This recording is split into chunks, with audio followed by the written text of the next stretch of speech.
Chapter 2 Change. Physics is made possible by the fact that the world exhibits a certain amount of continuity and predictability. But it would be a boring world indeed if all the things around us simply stayed the same from moment to moment.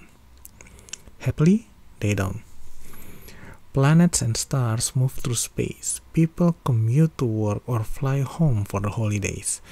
Individual atoms zip around inside your body and elsewhere. We need to turn our attention to understanding this behavior as best we can. In classical physics, change is described using a specific framework we will call the Laplacian paradigm, after Pierre-Simon Laplace.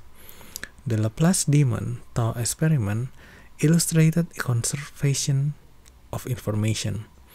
The data needed to predict the future or retrodict the past is present at any moment in the history of an isolated system. This suggests the following paradigm for understanding how things change. 1. Specify the complete state of the system at one moment in time. 2. Use the laws of physics to calculate what the state will be just one moment later or earlier. 3. Use this law of physics again to evolve from the new moment to the next one. Then repeat. This algorithm allows us to build up the entire history of the system, past, present, and future.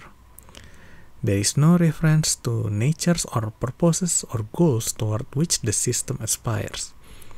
It is just one thing after another, where the next thing is determined by the current thing and the laws of physics. But what in the world does it mean to say just one moment later?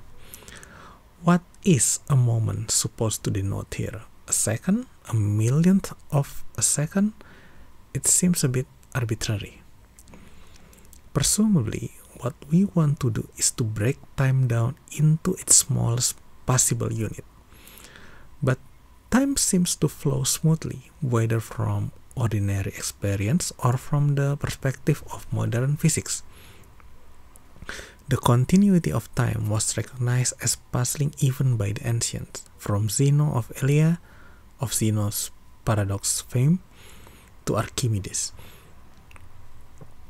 The puzzle wasn't really resolved until Isaac Newton and Gottfried Wilhelm Leibniz independently developed calculus, the mathematical technique for dealing with infinitesimal quantities. So put aside any fears you may have acquired in high school or college. We are going to have to learn some calculus in this chapter. The good news is that the basic concepts are easier to grasp than you might have been led to believe.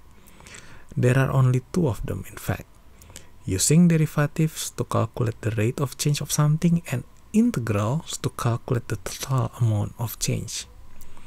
There is no bad news.